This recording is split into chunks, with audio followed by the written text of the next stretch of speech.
दशकं 53 धेनुकासुरवधः। अतीत्य बाल्यं जगतां पते त्वम् उपेत्य पौगण्डवयो मनोज्ञम् उपेक्ष्य वत्सावनमुत्सवेन प्रावर्तता गोगणपालनायाम् उपक्रमस्यानुगुणैव सेयं मरुत्पुराधीश तव प्रवृत्तिः गोत्रापरित्राणकृतेऽवतीर्णः तदेव देवारभतास्तदा यत् कदापि रामेण समं वनान्ते वनश्रियं वीक्ष्य चरन् सुखेन श्रीरामनाम्न स्वसखस्य वाचा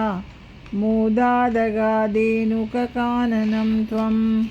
उत्तालताली निवहे त्वदुक्त्या बलेन दूतेत बलेन दोर्भ्यां मृदुकरश्चाभ्यपतत् पुरस्तात् फलोत्करो धेनुकदानवोऽपि समुद्यतो दैनुकपालनेऽहं कथं वदं दैनुकमद्य कुर्वे इतीव मत्वा ध्रुवमग्रजेन सुरौघयोद्धारमजीगणस्त्वं तदीयभृत्यानपि जम्बुकत्वेन उपागतान् अग्रजसंयुतस्त्वं जम्बूफलानीव तदा निरास्तः तालेषु खेलन् भगवन् निरास्तः विनिघ्नति त्वय्यत जम्बुकौगं सनामकत्वाद् वरुणस्तदानीं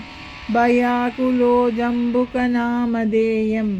श्रुतिप्रसिद्धं व्यदितेति मन्ये तवावतारस्य फलं मुरारे सञ्जातमद्येति सुरैर्नुतस्त्वं सत्यं फलं जातमिहेतिहासी बालैः समं तालफलान्यभुङ्क्ताः मधुद्रवसृन्ति महन्ति तानि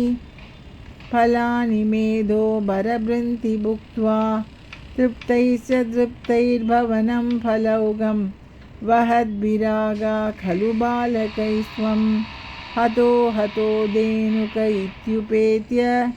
फलान्यदद्भिर्मधुराणि लोकैः जयेति जीवेति नुतो विभो त्वं मरुत्पुराधीश्वर पाहि रोगात्। श्रीकृष्ण शरणं मम गोपिका जीवनस्मरणं गोविन्द गोविन्द।